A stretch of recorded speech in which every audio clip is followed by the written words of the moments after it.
नालंदा के कक्ष, ध्यान केंद्र एवं स्नान घर।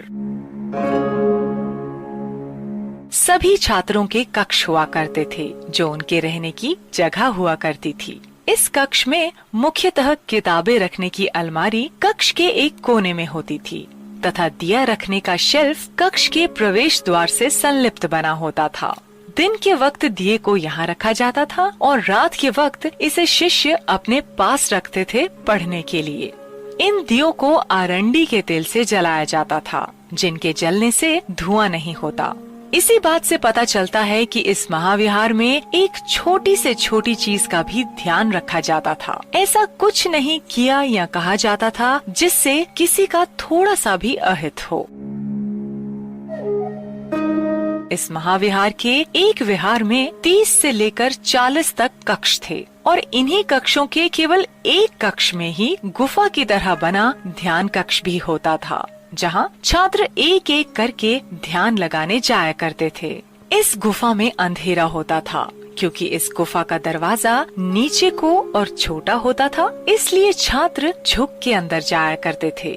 और इसी तरह का ध्यान कक्ष शिक्षकों के लिए भी हुआ करता था, जहाँ वो ध्यान लगाते थे।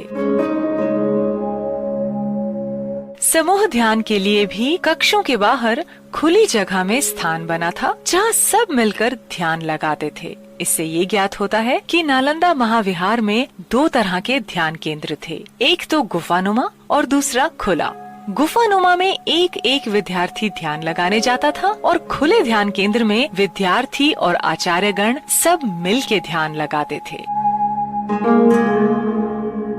एक विहार में रहने वाले 30-40 छात्रों के लिए एक ही स्नान घर हुआ करता था और माना जाता है कि ये खुला ही होता था, बिना छत के, जहाँ कई भिक्षु एक साथ स्नान किया करते थे।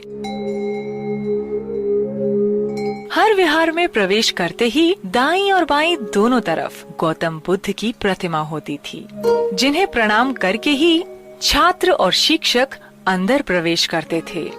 चीनी यात्री ह्यून त्सांग के अनुसार नरसिंह गुप्ता ने इस महाविहार में 300 फुट ऊंचे विहार का निर्माण करवाया, जिसमें कि बुद्ध की बहुत बड़ी मूर्ति भी स्थापित करवाई गई थी। इस मूर्ति का पता तब चला जब ह्यून त्सांग की किताब सातांग सियुची सामने आई। इस महाविहार में कई झीलें और उद्यान भी थे।